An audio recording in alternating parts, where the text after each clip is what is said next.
Day 2, Chapter 2 of Frindle. Here we go. So it's called Mrs. Granger.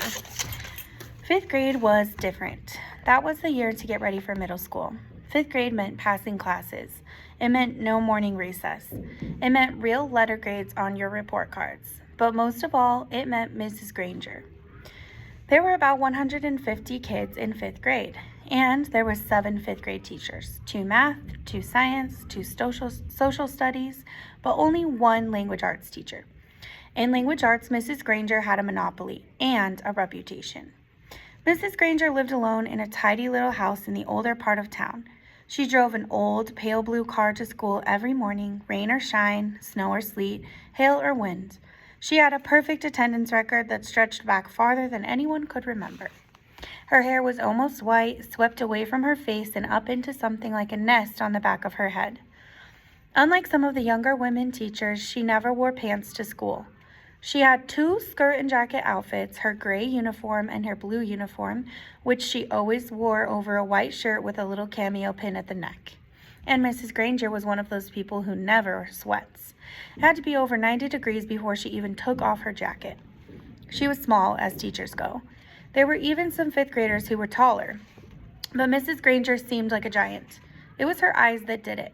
They were dark gray, and if she turned them on full power, they could make you feel like a speck of dust. Her eyes could twinkle and laugh, too, and kids said she could crack really funny jokes. But it wasn't the jokes that made her famous. Everyone was sure that Mrs. Granger had X-ray vision. Don't even think about chewing a piece of gum within 50 feet of her. If you did, Mrs. Granger would see you and catch you and make you stick the gum onto a bright yellow index card. Then she would safety pin the card to the front of your shirt and you'd have to wear it for the rest of the school day. After that, you had to take it home and have your mom or dad sign the card and bring it back to Mrs. Granger the next day. And it didn't matter to Mrs. Granger if you weren't in the 5th grade, because the way she saw it, sooner or later, you would be. All the kids at Lincoln Elementary School knew that at the end of the line, 5th grade, Mrs. Granger would be the one grading their spelling tests and their reading tests, and worst of all, their vocabulary tests, week after week, month after month.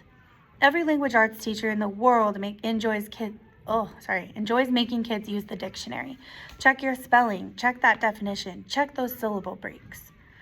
But Mrs. Granger didn't just enjoy the dictionary, she loved the dictionary, almost worshipped it. Her weekly vocabulary list was 35 words long, sometimes even longer.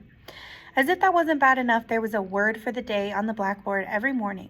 If you gave yourself a day off and didn't write one down and look it up and learn the definition, sooner or later Miss Granger would find out, and then, just for you, there would be 2 words of the day for a whole week. This picture was on the last page.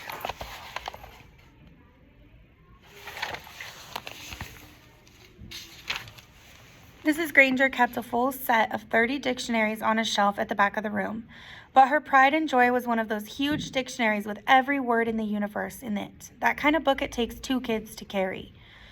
It sat on its own little table at the front of her classroom, sort of like the altar at the front of a church.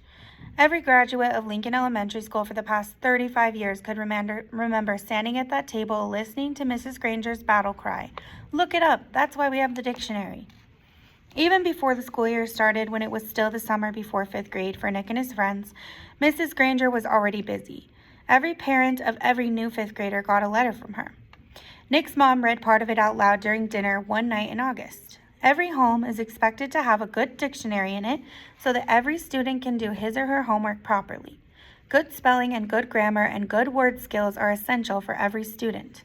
Clear thinking requires the command of the English language, and 5th grade is the ideal time for every girl and boy to acquire an expanded vocabulary. And then there was a list of the dictionaries that Mrs. Granger thought would be acceptable for home study. Mrs. Allen said, "It's so nice to have a teacher who takes her work this seriously." Nick groaned and tried to enjoy the rest of his hamburger, but even watermelon for dessert didn't cheer him up much. Nick had no particular use for the dictionary. He liked words a lot, and he was good at using them. But he figured that he got all the words he needed just by reading, and he read all the time.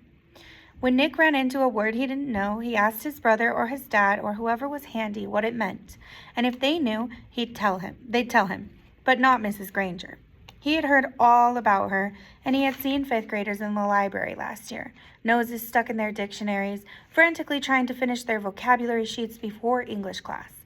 It was still a week before school, and Nick already felt like fifth grade was going to be a very long year.